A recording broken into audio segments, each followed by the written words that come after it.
हरे कृष्ण कृष्ण कृष्ण हरे हरे, हरे राम राम राम हरे हरे, हरे कृष्ण कृष्ण कृष्ण हरे हरे। इस प्रकार पूतना का वध हुआ। पूतना के वध के पश्चात अब भगवान 108 दिन के हो गए हैं। 108 दिन में क्या होता है?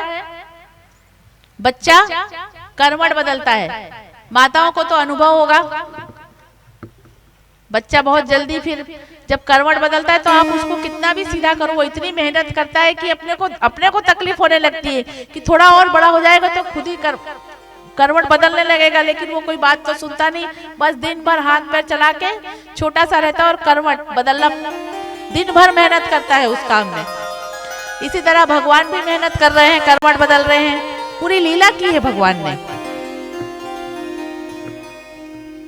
अंग परिवर्तन। अब माता यशोदा तो ऐसे कि लाला कुछ भी करे, लाला रोए तो उत्सव, लाला हंसे तो उत्सव, लाला खाए तो उत्सव, और लाला अगर थोड़ा दूध किसी दिन नहीं पिए तो जमाने भर के वैद्यों को बुला के बोले देखो देखो बीमार हो गया, बीमार हो गया, क्या हो गया मेरे लाला को।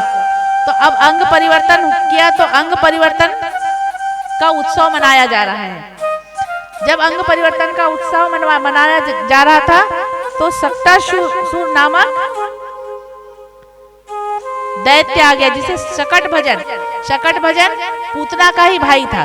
कंस एक के बाद एक दैत्यों को भेजता जा रहा था गोकुल, कृष्ण को ढूंढने के लिए, कृष्ण को मारने के लिए। उसे शंका हो चुकी थी कि नंद बाबा के यहाँ पर है, जो नंद बाबा के यहाँ जो कृष्ण है वो देवकी का 8वां गर्भ है, क्योंकि वसुदेव जी और नंद बाबा अच्छे मित्र थे, और वसुदेव जी की पत्नी रोहिणी वो नंद बाबा के घर ही रहती थी, क्योंकि माता यशोदा और रोहिणी, माता रोहिणी दोनों सहेलियां थी आपस में।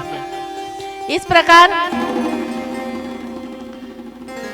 शकट भजन आया।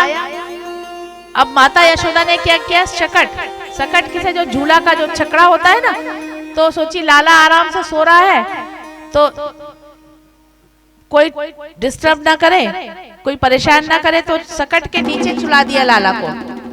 शक्टासुर आया, भगवान ने देख लिया, भगवान ने धीरे से पैर चलाते चलाते एक टल्ला मारा और शक्टासुर वो शकट लेकर ऊपर गया और चारों तरफ घूमते हुए नीचे जमीन पर धड़ाम से आकर गिरा और गतप्राण हो गया। इस प्रकार शक्टासुर का वध कर दिया भगवान ने। अब तृणाव्रत नामक दैत्य, एक के बाद एक दैत्य आते जा रहे थे। तृणाव्रत कौन है? बवंडर के रूप में आता, तृणाव्रत बवंडर के रूप में आता है। मुझे याद है पुराने जमाने में कुछ लोग जब गर्मियों के दिनों में वो चक्रवात वाली हवा चलती थी ना ऐसे गोल गोल, तो पुराने लोग ऐसा कहते थे भूत आ गया। पुरानी माताओं को याद होगा, क्योंकि जब हम छोटे छोटे थे और गांव में जाते थे तो हमारी मौसियां वगैरह जो थी ना वो बोलती थी कि अरे वहां मत जाना, वहां भूत आ गया, भूत आ गया। तो तृणाव्रत नाम का दैत्य उसी को बोला गया है, क्योंकि वो आंखों में कंकड़ धूल डालते हैं। अर्थात जब हमारे आंखों हमें दृष्टि दोष होता है, हमारे आंखों में विकार उत्पन्न होता है, तो तृणाव्रत नामक दैत्य हमारे शरीर में प्रवेश करता है। इसीलिए ये जो दैत्य हैं, ये दैत्य कौन है? क्या ये दैत्य साक्षात थे? ये दैत्य हमारे ही शरीर में है। हमारे जब जैसे विचार होते जाएंगे, हमारे जैसे कर्म होते जाएंगे, तो समझो हमारे अंदर वो दैत्य प्रकट ले चुका है, प्राप्त हो चुका है। अब ये दैत्य को कैसे भगाना है? मन से दैत्य को कैसे भगाओगे? भजन से, संकीर्तन से, सत्संग से ये सारे दैत्य भाग जाएंगे। यहाँ ये दैत्यों की कथा या दैत्यों का प्रसंग सुनाने का ये तात्पर्य कि आपको इस विषय में विचार करना है। अब दोनों बालक, कन्हैया हमारे 1 वर्ष के हो गए हैं और बलराम जी 2 वर्ष के हो गए हैं। नंद बाबा और माता यशोदा को याद नहीं है कि हमारे बच्चों का हमने नामकरण संस्कार नहीं किया है। वसुदेव जी को चिंता होती है कि 1 वर्ष का हो गया एक बालक 2 वर्ष का हो गया, अभी तक नामकरण संस्कार नहीं हुआ। तो गर्गाचार्य जी को बुलाते हैं। गर्गाचार्य जी वसुदेव के यदुवंश के गुरु हैं, वसुदेव जी के घर के गुरु हैं।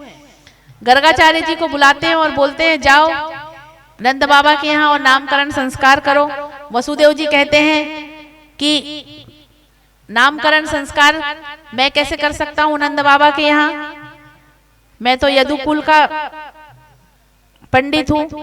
कोई बात नहीं, तुम तो चले जाओ एक बार नंद बाबा के। अब नंद बाबा के यहाँ गए गर्गाचार्य जी। नंद बाबा ने पूछा कि आपका आगमन किस हेतु हुआ है? बोले ऐसे ही गांव में आया था, हम तो पंडित लोग हैं, हमारा काम यही है, कभी नामकरण संस्कार कभी शादी ब्याह कराना। जैसे ही नामकरण संस्कार का नाम लिया वसुदेव जी ने बोला, नंद बाबा ने कहा कि अरे अरे मेरे तो दोनों बेटों का नामकरण संस्कार ही नहीं हुआ है, आप ही कर दो, अब आए हो यहाँ तो। गर्गाचार्य जी ने बोला मैं कैसे कर दूं, मैं तो वसुदेव जी के कुल का हूँ। अरे कुछ नहीं होता, आप तो कर दो।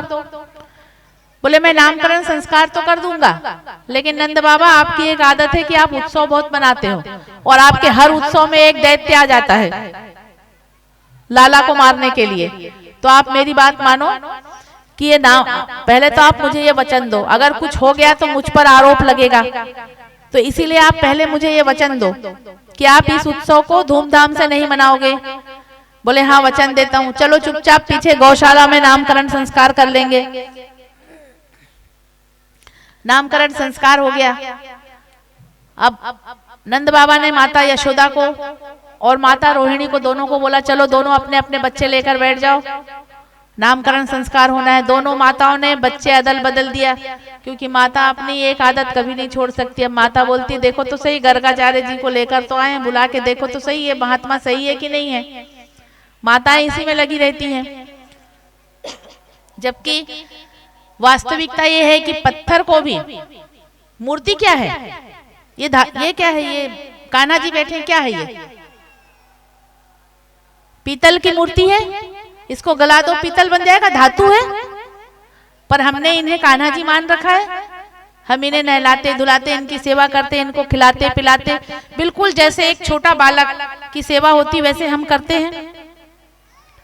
यहाँ तक मैं कार में लेकर आती हूँ, मैं तो पूरी पागल हो ही गई हूँ, पर अब इसका कोई इलाज भी नहीं है और मैं इलाज करना भी नहीं चाहती। मतलब मैं आपको बताऊं कि ऐसी भावनाएं जुड़ जाती है और कुछ नहीं है ना, ऐसे जुड़ जाती है। जब मैं कार में आती हूँ ना दोपहर को, तो शाम इधर सामने से धूप बहुत तेज होती है और मेरे निकलने के पहले गाड़ी भी ऐसी धूप में खड़ी रहती है कि जैसे मैं गाड़ी में बैठती हूँ और एसी ऑन करते हैं, लेकिन उससे पहले पूरे पसीने में हो जाते हैं, क्योंकि गाड़ी धूप में खड़ी रहती है, उसका कोई इलाज नहीं है, तुरंत निकालते हैं बैठ जाते हैं। तो ऐसे धूप सामने पड़ती है तो मेरे कान्हा जी पे धूप पड़ती है, तो वैसे दुपट्टा ढक, जैसे पहले सोचिए जैसे एक बार अरे ऐसे बैठे हैं, पर बार बार ऐसा मन होता है उनके गाल भी छू के देखती हूँ बार बार कि अरे इनके गाल गरम हो गए, अरे इनके गाल। देखो भावना है, मैंने क्या कहा, भगवान विश्वास में है, भगवान भावना में, तो मैं अपने दुपट्टे से और ऐसे हाथ से पूरा उनको ढक के ऐसे लेकर बैठती हूँ। तो यही तो है भावना, कि ऐसी भावना होनी चाहिए। ऐसी भावना है जब धीरे धीरे हम भगवान की सेवा करेंगे, हमें लोग हंसेंगे जरूर, हमें लोग पागल बोलेंगे, लेकिन वास्तविक भक्ति यही है। इतने भाव आना चाहिए कि एक और भी, अगर आपने जैसे सुबह हमारे मतलब सुबह दूध से शुरू होता है, जो हम खाएंगे वो ले जाएंगे, हम खाएंगे वो ले जाएंगे। हमारे बच्चों को भी आदत हो गई, एक चॉकलेट भी होता है उसको भी तोड़ेंगे तो बोलते हैं कि अरे नानी भगवान को भोग लगा दे, तो वो चॉकलेट भी ऐसे सब। तो ये भाव की बात बता रही हूँ मैं, ये बात इसलिए बता रही हूँ कि ये भाव की बात, कि यहाँ तक अपने भाव को लेके जाओ, उनके दर्शन करो और उनके भाव को लेकर जाओ। तो अब माता, यहाँ माता रोहिणी और यशोदा माता देख रही है कि भाई हम बोले देखे तो सही, बच्चों को अदल बदल कर बैठ गई। माता रोहिणी ने इनको बिठा लिया, कृष्ण जी को, और माता यशोदा ने बलराम जी को। अब गर्गाचार्य जी के सामने बैठे, गर्गाचार्य जी ने जैसे पूर्ण ब्रह्म को देखा तो उनकी मुंह खुले के खुले रह गई। माता यशोदा और रोहिणी आपस में बात कर रही हैं, क्या चले गए हो क्या, बाबा पधार गए हो क्या? बोले ये अच्छे बाबा पकड़ के लाए, और लोग बोलेंगे कि इनके घर आए और बाबा पधार गए। हिलाया, गर्गाचार्य जी की दृष्टि खुली, जैसे ही खुली बोले कि ये बता दिया उन्होंने, ये जो पुत्र आपके गोद में बैठा है, माता रोहिणी को बोले कि बोले आपके गोद में बैठे हैं ये कन्हैया है, मतलब ये इनका पुत्र है और ये इनका पुत्र बता दिया इस प्रकार। बोले अब नामकरण संस्कार तो बलराम जी का नामकरण संस्कार पहले किया, बड़े थे। बोले ये इनका नाम बलराम रखना है, बलभद्र रखना है, इनके बल से समाज का कल्याण होगा, हलधर होगा इनका नाम, ऐसे कई नाम बता दिए। अब कन्हैया की बारी आई। अब गर्गाचार्य जी के मुंह से निकल गया, माता आपकी गोद में जो बालक बैठा है। जैसे ही बोले अदल बदल के तो माता यशोदा ने एक हीरे की अंगूठी निकाली, गर्गाचार्य जी को पकड़ा दिया। बोले लो, समझ गई, मतलब ये कि परीक्षा हो गई कि सही बाबा है ना। अब बोले माता आपकी गोद में जो बैठे हैं वो पूर्ण, आधा ऐसा बोल ही रहे थे, पूर्ण ब्रह्म। भगवान ने इशारा करा, चुप, आगे मत बोलो, तुम बता दोगे तो अब भी इसी वक्त अभी माँ का आनंद ले रहा हूँ, बढ़िया माँ लाड लड़ा रही है, मुझे बड़ा आनंद मिल रहा है। अभी तुरंत जैसे ही बोल दूंगा माँ उठाएगी और उठा के रैक में सजा देगी मेरे को, और फिर यूं अगरबत्ती घुमाया करेगी, तो ये आनंद लेना है मुझे, इसीलिए तो मैं आया हूँ। गर्गाचार्य जी चुप हो गए। अब बोलते हैं कि माता ये जो बालक आपके गोद में है इसके सब कार्य टेढ़े होंगे, ये सब कार्य टेढ़ा करेगा, ये टेढ़ा खड़ा होगा, ये बहुत चंचल होगा, ये सबके चित्त को चोरी करेगा। माता यशोदा बोले बताओ मेरे बच्चे में कोई गुण भी है कि नहीं है, कि तुम तो सब अवगुण अवगुण बताए जा रहे हो। आप तो पंडित जी आप तो सब अवगुण बता रहे, मतलब मेरे बच्चे में कोई गुण नहीं है, ये कुछ करेगा जीवन में बड़ा होकर के नहीं करेगा, कि यूं ही सबके आप बोल रहे हो कहीं चित्त चोरी करेगा, फिर कहीं बोलते ये चोर होगा, तो फिर कहीं कहते ये टेढ़ा खड़ा होगा, कभी बोलते ये माखन, ये जो है इसके सब काम टेढ़े होंगे, तो ये क्या, फिर ये क्या बता रहे हो आप, इसका क्या ऐसे ही भविष्य रहेगा। इसका नाम बोले इसीलिए ये सब काम टेढ़ा करेगा, इसलिए इसका नाम भी टेढ़ा रखा जाए। तो माता यशोदा ने बोले अच्छो पंडित पकड़ के लाए जो मेरे बेटे की बुराई करे जा रहे हैं। तो बोले इसका नाम टेढ़ा, इसका नाम भी ऐसा रखेंगे जिसका उच्चारण करने में जीभ भी टेढ़ी हो जाएगी। तो नाम क्या रखा? कृष्ण। कृष्ण बोलो, जीभ अपने आप टेढ़ी होगी, अगर जीभ सीधी रखोगे तो कभी कृष्ण नहीं बोल पाओगे। हर बात निराली है उसकी, हर बात में है एक टेढ़ापन, हर बात निराली है उसकी, एक टेढ़ापन, तेरे पे दिल क्यों आया है, ये मैं जानूं क्या हो जाने, तेरे पे दिल क्यों आया है, ये मैं जानूं क्या हो जाने, मोहन से दिल क्यों लगाया है, ये मैं जानूं क्या हो जाने, प्यारे से दिल क्यों लगाया है, ये मैं जानूं क्या हो जाने, छलिए पे दिल क्यों आया है, ये मैं जानूं क्या हो जाने। आगे की बात मैंने भजन गा के समझा दी, अब समझ जाना।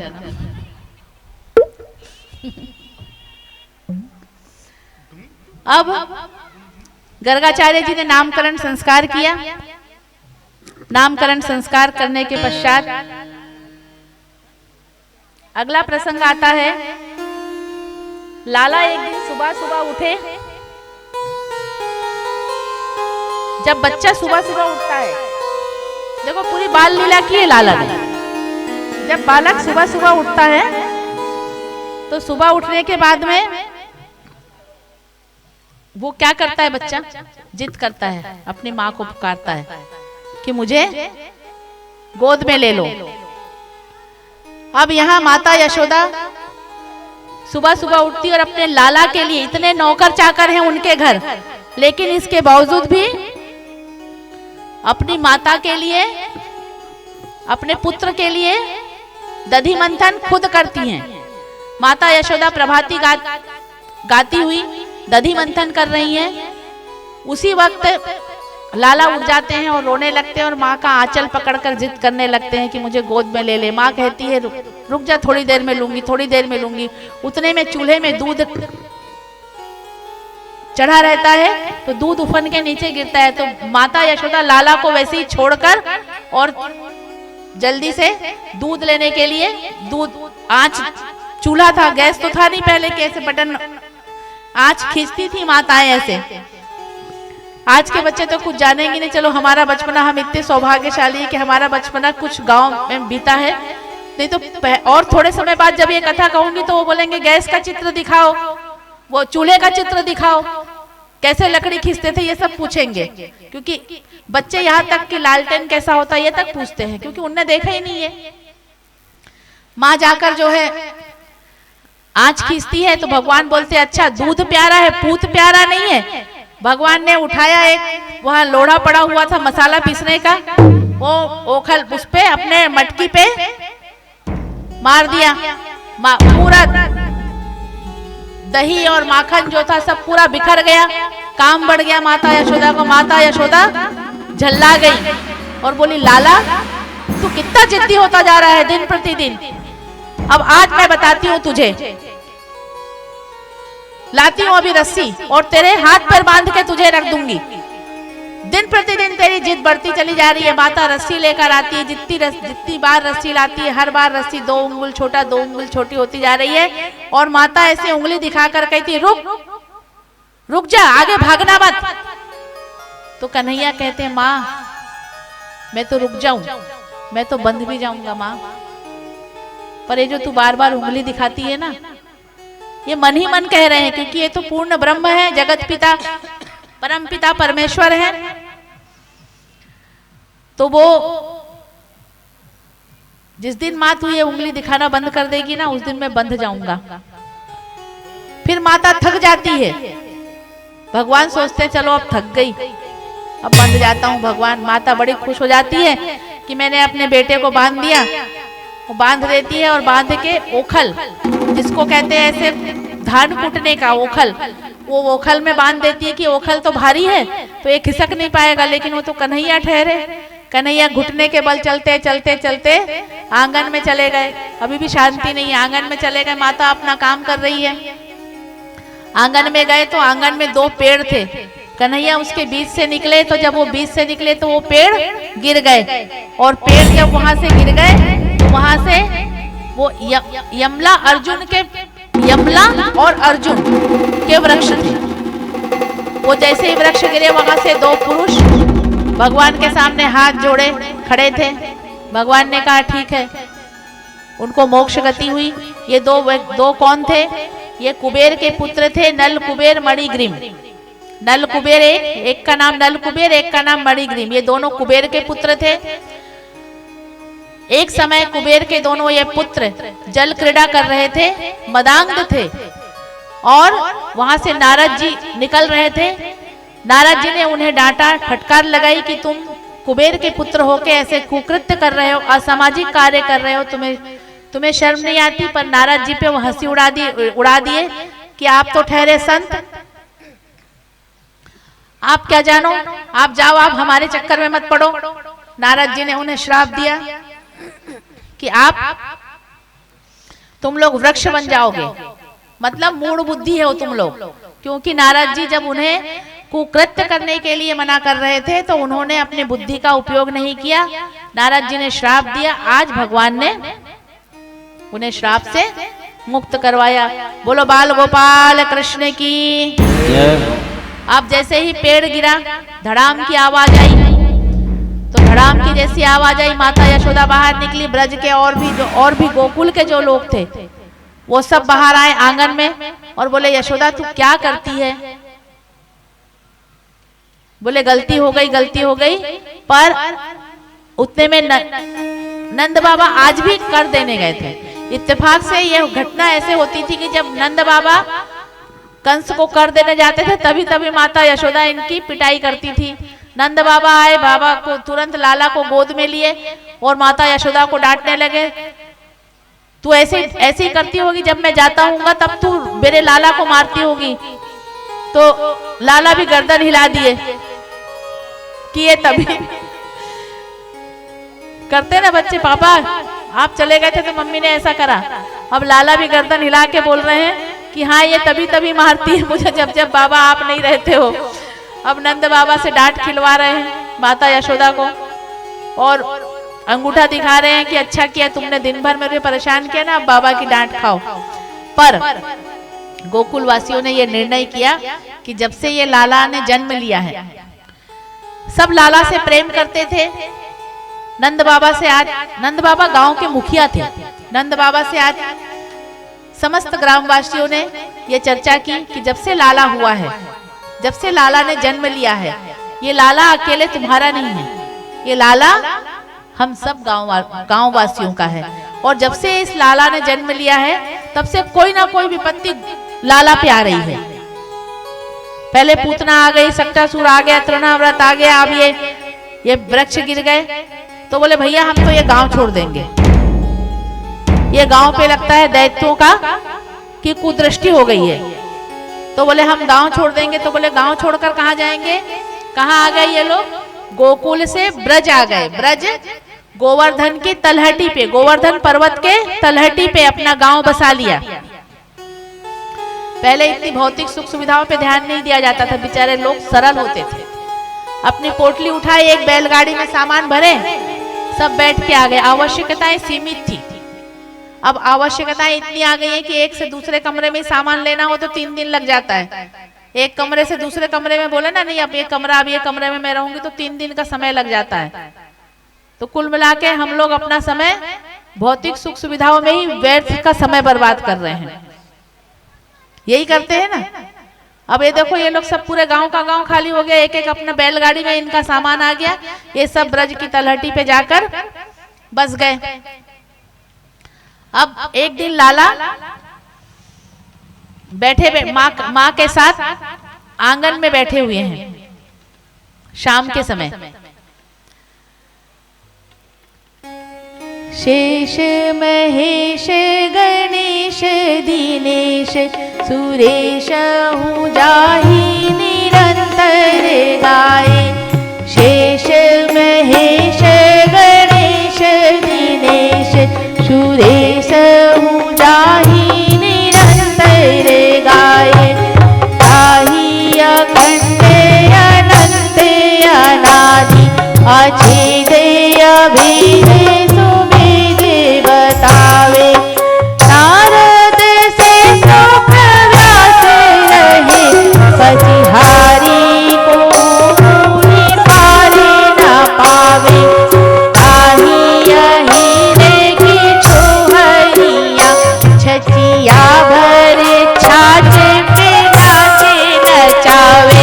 छचिया भर छाछ, हमारे कन्हैया ऐसे थे कि बोले आजा कान्हा नाच के दिखा, नाच के दिखा, छाछ देंगे। इतने से छाछ के चक्कर में वो नाच लेते थे, ऐसे थे कन्हैया। अब कान्हा बैठे हैं, बैठे बैठे ताली बजा रहे हैं, उनको अचानक दिख गया चंदा मामा दिख गया। बच्चा छोटा होता है ना, देखना ये करना बच्चों के साथ, जिसके पास भी बच्चा हो ना उसका पूर्ण आनंद लो। साक्षात कन्हैया बाल गोपाल समझ के उनके, वो सही में कन्हैया है आपके। जब छोटा होता है ना बच्चा, तो जब चंद्रमा देखते हैं दूर से, अरे अरे ताली बजा रहे हैं, और माता यशोदा से कहते हैं माँ मुझे ये खिलौना ला कर दो, वो जो खिलौना, वो जो गेंद है, लाल वाला गेंद है, वो मुझे ला कर दो। माता यशोदा कहती है लाला कैसे ला कर दूं। इस प्रकार कन्हैया जिद कर रहे हैं माता से।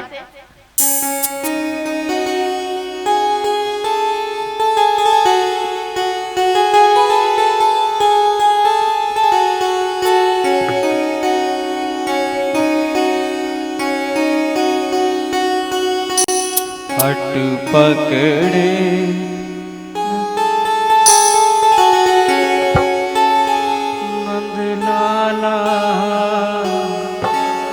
मैया रे मोहे चंदा ला दे। हटे पकड़े नंद लाला मैया रे मोहे चंदा ला दे। नंद लाला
यशोदा बोली लाला नारो मेरे होते, माता यशोदा बोली लाला नारो मेरे होते, माता यशोदा बोली लाला नारो मेरे होते।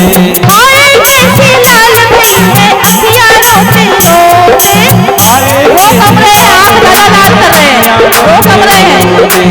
आए कैसी लाल भई है अखियाँ रोते रोते, आए कैसी लाल भई है अखियाँ रोते रोते।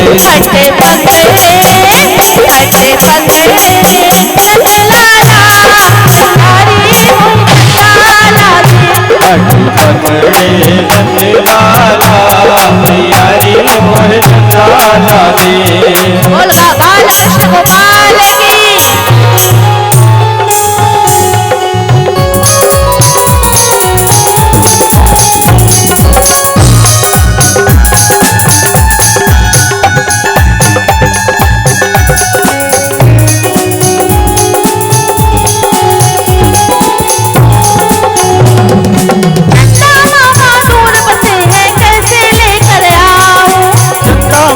दूर बसे हैं कैसे लेकर आऊं, चंदा मामा दूर बसे हैं कैसे लेकर आऊं, चंदा मामा दूर बसे हैं कैसे लेकर आऊं।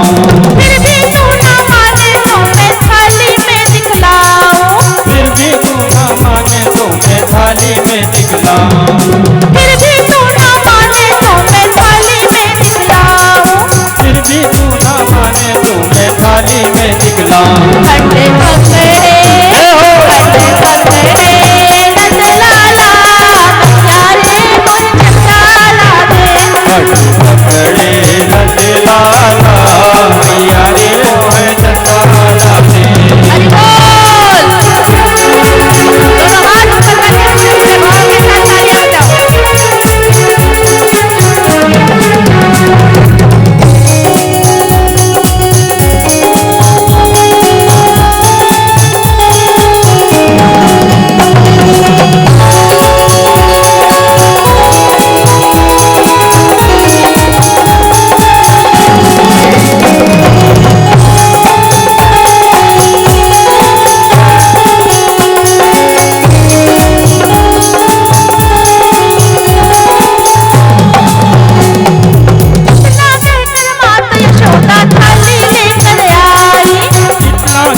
माता यशोदा थाली लेकर आई, इतना कहकर माता यशोदा थाली लेकर आई, इतना कहकर माता यशोदा थाली लेकर आई। पानी भर के दिखलाई है चंदा की परछाई, पानी भर कर दिखलाई है चंदा की परछाई, पानी भर कर दिखलाई है चंदा की परछाई, पानी भर कर दिखलाई है चंदा की परछाई। फटे पकड़े नंदलाला हमारी नंदलाला दे, पकड़े नंदलाला मैयारी मोह नंदलाला दे। नंदलाला मैयारी मोर नंदलाला दे, पकड़े नंदलाला मैयारी मोह नंदलाला दे। नंदलाला दे नंदलाला दे नंदलाला दे, चंदलाला दे चंदलाला दे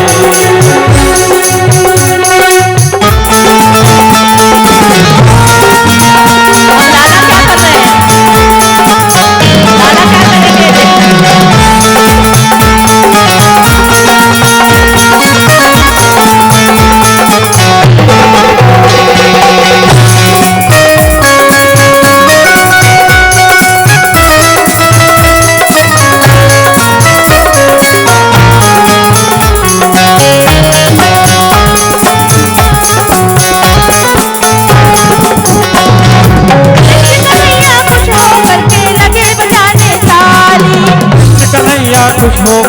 लगे बजाने ताली। कृष्ण कन्हैया खुश हो करके लगे बजाने ताली। कृष्ण कन्हैया खुश हो करके लगे बजाने ताली। मैया के बहकावे में आपस है माया धारी। मैया के बहकावे में आपस है माया धारी। मैया के बहकावे में आपस है माया धारी। मैया के बहकावे में आपस है माया धारी। हटे पकड़े हटे पकड़े नंदलाला नंदारी मुंदलाला। पकड़े नंदलाला मैया रे मोहे चंदाला दे। पकड़े नंदलाला मैया रे मोहे चंदाला दे। चंदाला दे चंदाला दे चंदाला दे। चंदाला दे चंदाला दे चंदाला दे। ओ चंदाला दे चंदाला दे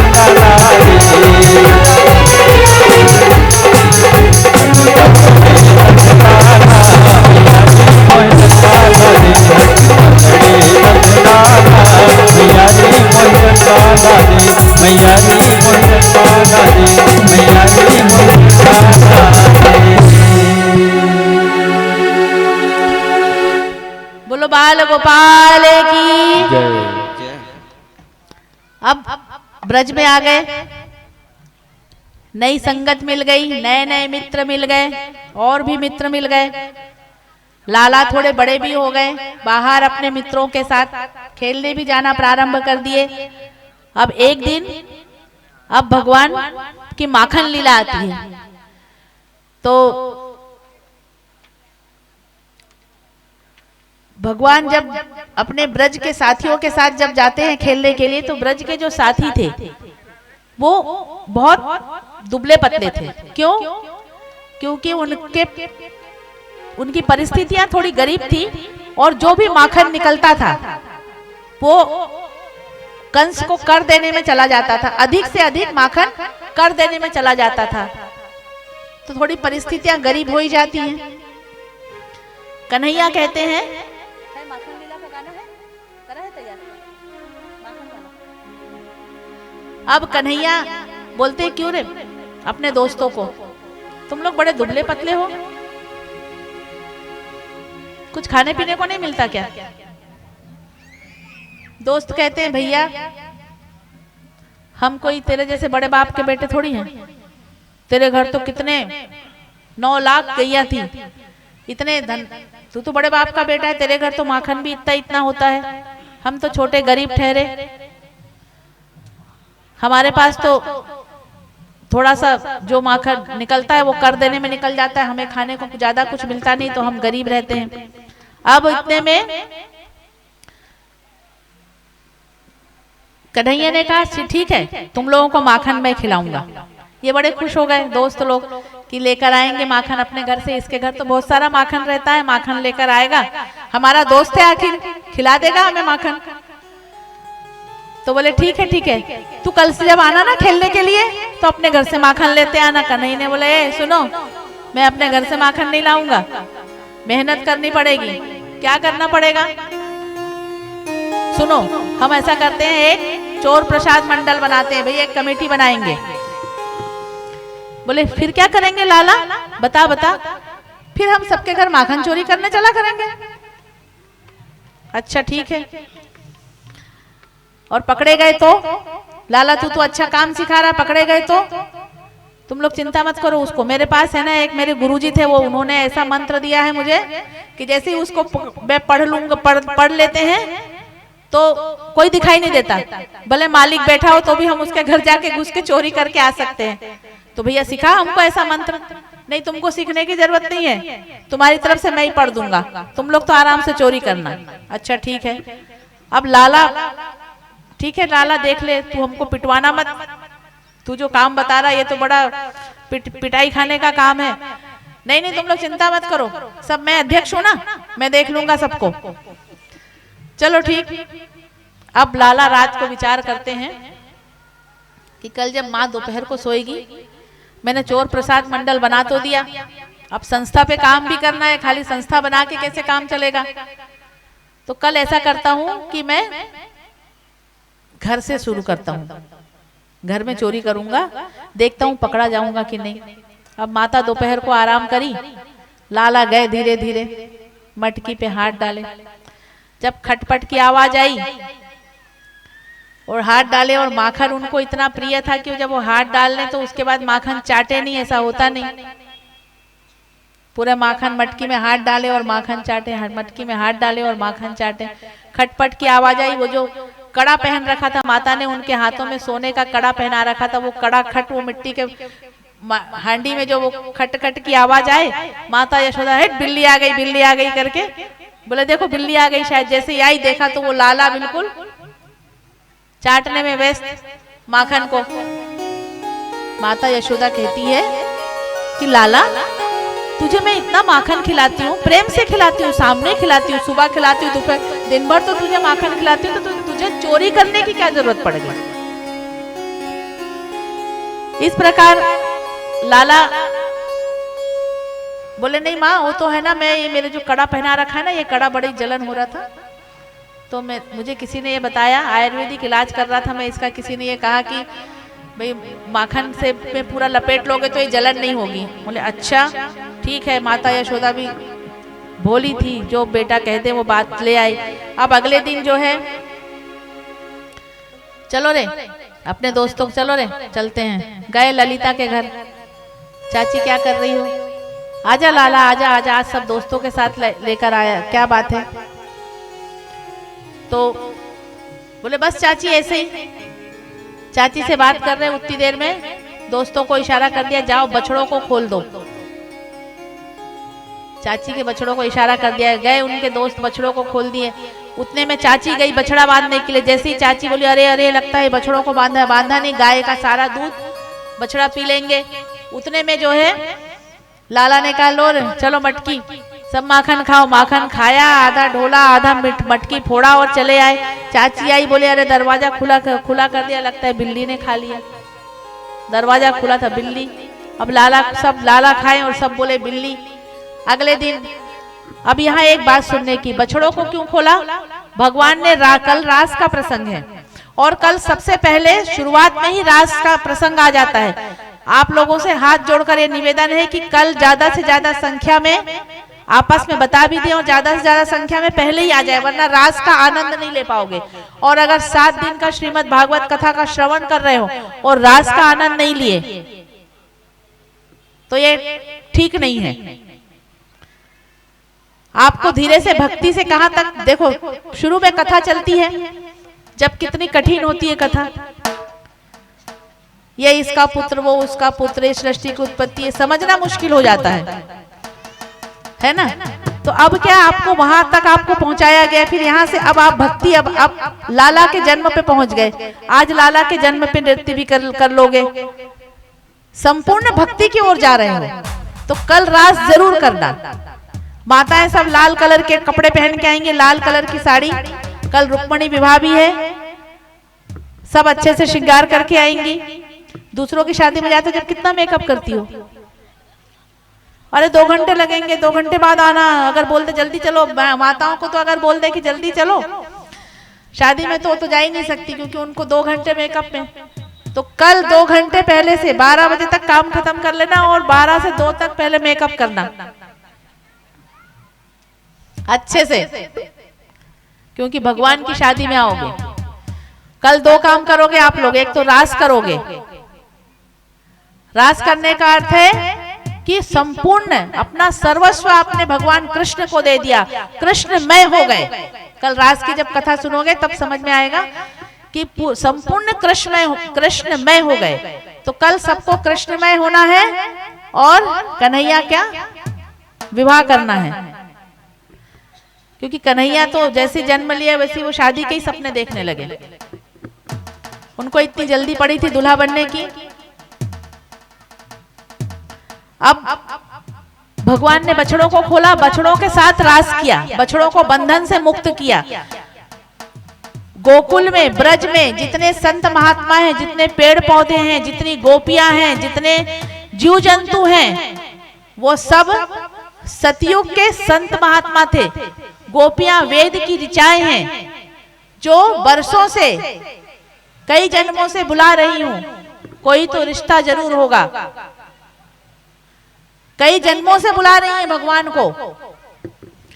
भगवान ने उन्हें सतयुग में आश्वासन दिया था कि जब द्वापर में मेरा जन्म होगा, जब मैं द्वापर में अवतार लूंगा, तब मैं तुम्हें मोक्ष गति को, मोक्ष तुम्हें दूंगा। ये भगवान ने उस समय आश्वासन दिया था। तो वो संत महात्मा, वो पशु पक्षी, पेड़ पौधे, सभी ने गोकुल में, वृंदावन में जन्म लिया है। आज भी भगवान वृंदावन में साक्षात है। वृंदावन भगवान का घर है। भगवान ने ये कहा था कि मैं वृंदावन छोड़ के कभी नहीं जाऊंगा, इसीलिए वृंदावन की इतनी महिमा है। अब भगवान अगले दिन दूसरी गोपियों के घर जाते हैं। दूसरे दिन फिर माखन चोरी करने जाते हैं। एक गोपी अपने छोटे बच्चे को सुला रही है। मौसी मौसी, अबे छोटी उम्र की, तो कभी किसी को चाची बनाते, कभी किसी को मौसी बनाते हैं, कुछ भी बनाते रहते हैं, सबको मूर्ख बनाते रहते हैं। मौसी मौसी बताओ ये क्या कर रही हो? बालक को सुला रही हूँ, ये खूब रोता है। हाँ लाला रोता तो बहुत है, लाओ मौसी तुम अपना काम कर लो, मैं इसको सुला देता हूँ।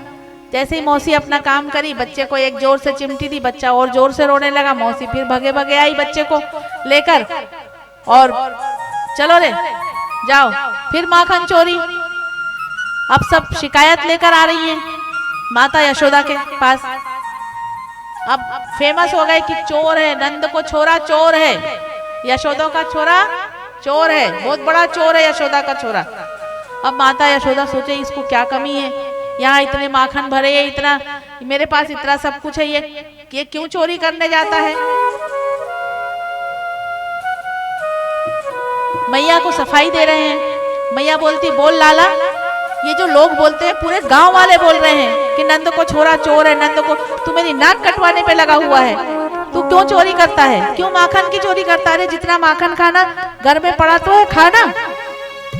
लाला मैया को सफाई देते हैं।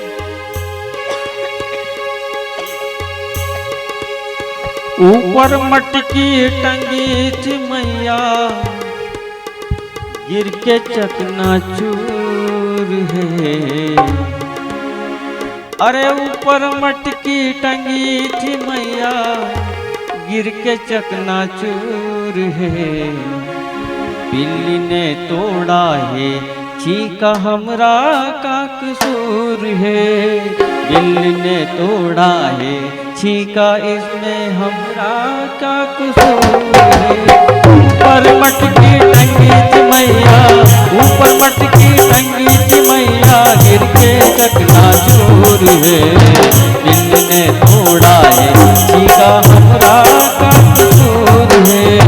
बिल्ली ने तोड़ा है, चीका हमरा का कसूर है। उस दृश्य को आप अपने अंदर झांकें और उस दृश्य के अंदर जाएं। कान्हा जो है पूरा हाथ भरा हुआ है, मुंह भरा हुआ है माखन में, और किसी ने पकड़ लिया उनको।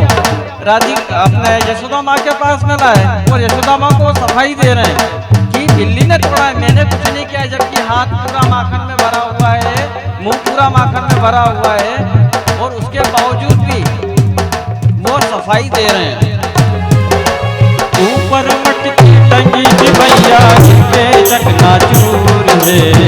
बिल्ली ने तोड़ा है, चीका हमरा का कसूर है। बिल्ली ने तोड़ा है, चीका हमरा का कसूर है।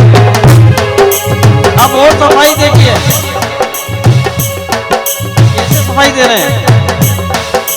छोटे छोटे हाथ मैया, ये तो तुम भी जानत हो। छोटे छोटे हाथ मैया, ये तो तुम भी जानत हो।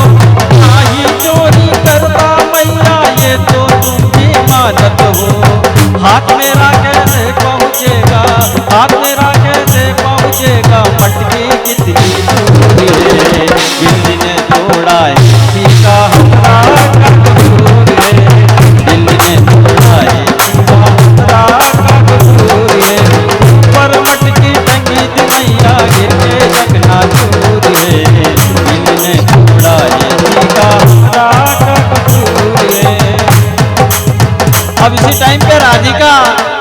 आ गई और वो देखो और शिकायत मना रही है कान्हा की।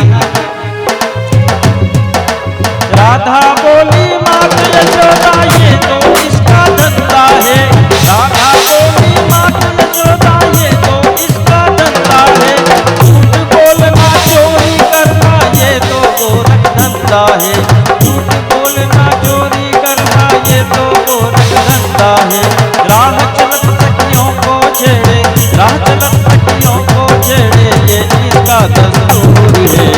दिल ने तोड़ा है इसका हमरा का कसूर है, दिल ने तोड़ा है इसका हमरा का कसूर है।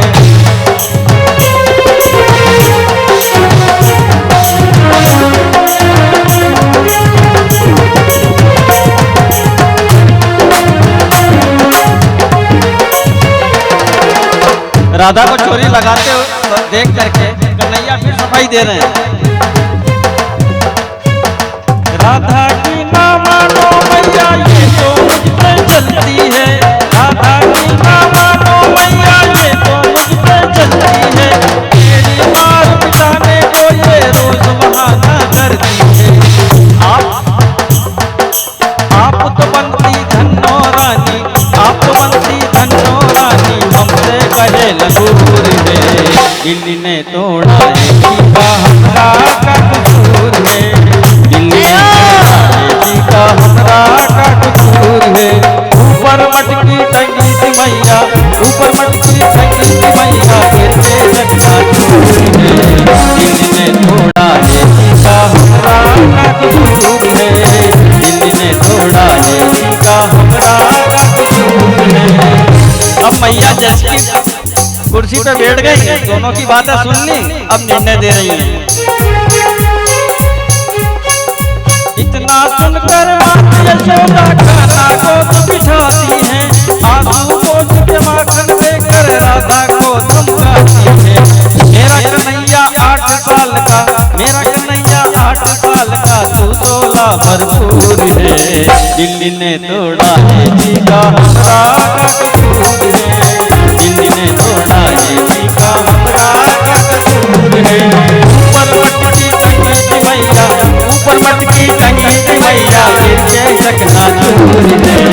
दिल ने तोड़ा है जीका हमरा का कसूर है, दिल ने तोड़ा है जीका हमरा का कसूर है, दिल ने तोड़ा है जीका हमरा का कसूर है, दिल ने तोड़ा है जीका हमरा।